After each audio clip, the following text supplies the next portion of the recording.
صلات تسبیح په باره کې ډیر کسان تپوس کوي دا ډیر قیمتي منځ دی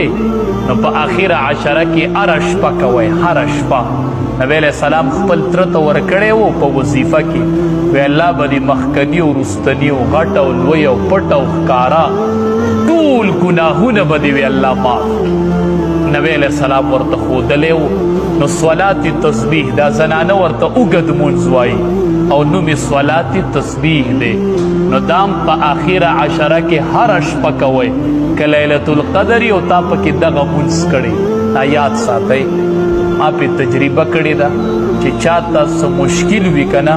او دې صلات تسبیح وکړي بیا دعا ووایي که دا مشکل حل نشه که نه او د ونه لیدل نو زه به جرم ورکړم هر شپه صلات تسبیح کوئ ماسخوتن ودرېږئ وایي که دا لیلة القدر یو زما پکې صلات تسبیح راشي او د هغې اسانه طریقه دا ده خلک اکثر طریقه باندې لږ ورته مشکلات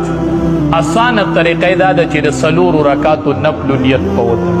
که صلات تسبیح وایي څلور رکاته صلات تسبیح مونځ ادا کوم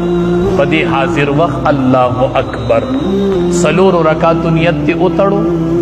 چې څلور رکاتو نیت دې وتړو نو سبحانک اللهم وبحمدک دا به شروع کې که نه چې ولا اله غیرک ووایي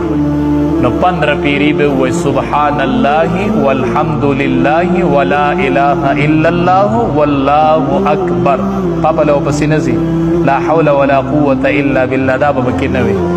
15 پیری به ووایي بیا به وایي اعوذ بالله من الشیطان الرجیم بسم الله الرحمن الرحیم بیا به الحمد ووایي بیا به صورت ووایي چې قرات مکمل کې نو رکوع ته به لا نه ځي دغه ټیم کې به 10 پیری ووایي سبحان الله والحمد لله ولا اله الا الله والله اکبر 10 پیری دي چې رکوع له ورللې سبحان ربی العظیم دي 3 پیری وي نو بیا روچتېږه لامو سبحان الله والحمد لله ولا اله الا الله والله اکبر